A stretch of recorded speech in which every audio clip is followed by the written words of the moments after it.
De l'or avec l'un des meilleurs spécialistes justement de ce segment commodities, Xavier Leblanc en duplex avec nous. Bonjour Xavier.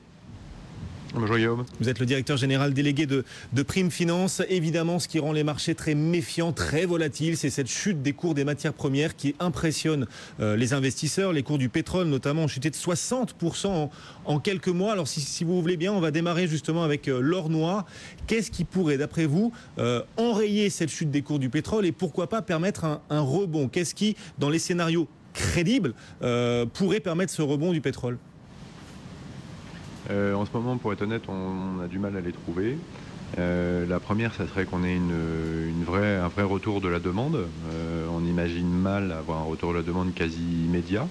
Peut-être que justement les effets de la très forte baisse du pétrole seront favorables, puisqu'évidemment on a un gain de pouvoir d'achat pour beaucoup de pays qui est très important. Mais de là à avoir un effet immédiat, ça nous paraît un peu précipité. L'autre élément éventuellement dont on parle, mais qui n'est pas facile à croire pour le moment, ça serait une intervention des pays de l'OPEP, qui pourraient se réunir en réunion d'urgence et décider au final de l'Arabie Saoudite de baisser la production, ou bien éventuellement une intervention des pays non OPEP, éventuellement de la Russie, puisqu'en ce moment le Venezuela, entre autres, est très actif et est allé voir Poutine et des réunions sont prévues. Ils ont peut-être pour ambition d'essayer d'agir sur le marché en réduisant leur production, en allant voir les pays de l'OPEP. Il y a beaucoup de scénarios qui sont envisagés, mais ça peut être effectivement une des raisons qui pourrait faire remonter les cours à court terme très, très fortement. Et est-ce que la baisse de production américaine, une baisse de production attendue par beaucoup d'investisseurs, compte tenu des difficultés désormais des producteurs de pétrole de schiste aux États-Unis avec la baisse des cours, est-ce que cette baisse de production américaine va mécaniquement, malgré tout, entraîner un rebond des cours pétroliers? Alors écoutez, dans l'immédiat, il n'y a pas de baisse de la production américaine. Donc l'EIA... Elle est attendue plutôt pour le printemps. Écoutez, l'EIA a donné ses prévisions hier, donc l'agence américaine à l'énergie. On attend une hausse de la production américaine en 2015.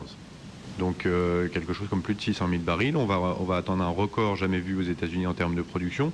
Donc manifestement, pour ce qui est des anticipations, la baisse de production aux États-Unis, elle n'est pas pour demain.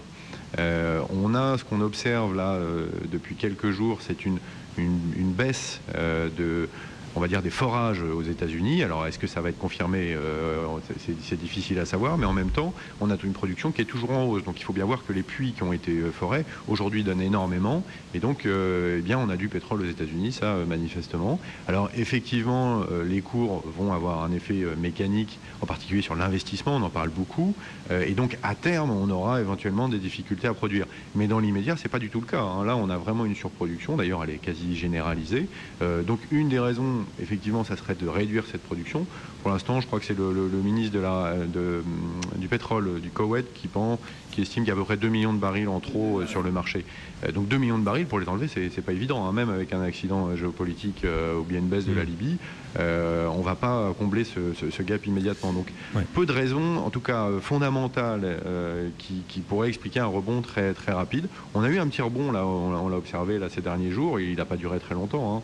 Donc pour l'instant plutôt méfiant.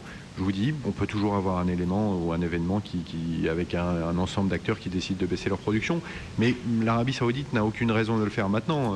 Elle l'aurait fait avant si elle le souhaitait.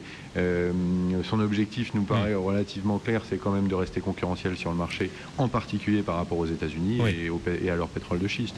Donc pourquoi aller baisser sa production aujourd'hui?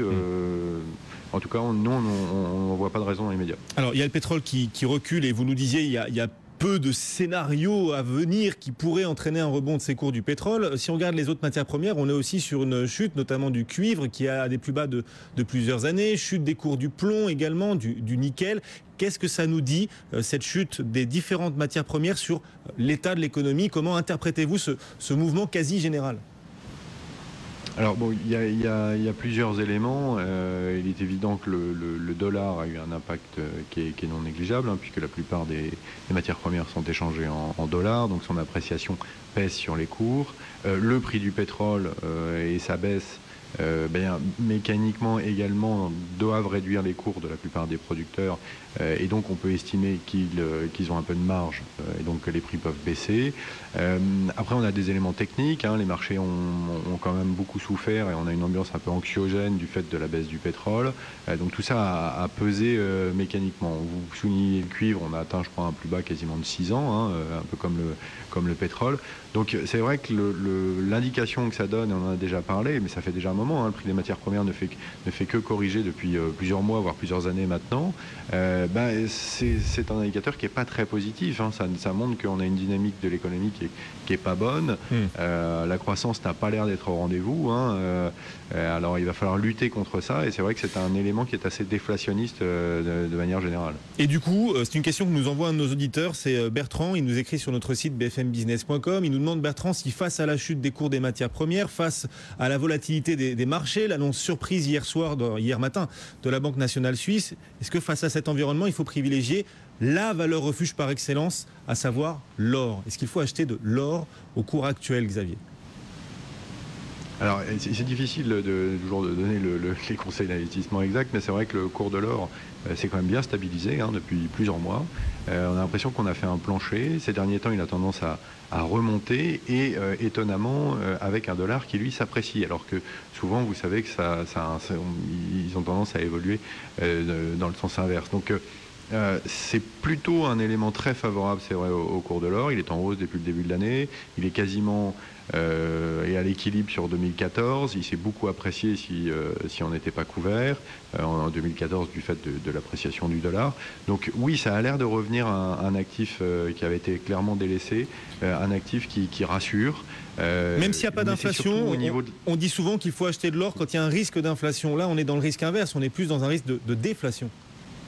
De déflation, et c'est vrai que dans ce cas-là, au contraire, les études le montrent, l'or n'est pas nécessairement le meilleur actif.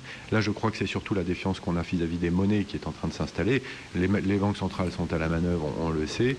Le dernier, c'est vraiment le dernier abri, hein, les banques centrales. Ensuite, on attaque la monnaie. Donc, quand on voit ce qui se passe, en particulier sur le CHF hier, hein, donc le franc suisse, on a un premier aperçu, hein. On voit bien que c'est le marché d'échange qui va décider globalement de ce qui va se passer sur les marchés en 2015. On a un premier choc, et qui, à mon avis, va avoir des répercussions qui sont non négligeables. Et bien, mécaniquement, l'or s'apprécie, puisque c'est un petit peu la monnaie ultime. Donc on s'attend effectivement à une année 2015 qui pourrait être plutôt favorable aux métaux précieux en général et à l'or. Vous savez qu'on est assez favorable à ce type d'investissement, qu'on a un fonds sur ce sujet. Donc oui, qui s'appelle Prime Precious Metals d'ailleurs. On est assez, oui, j'en profite.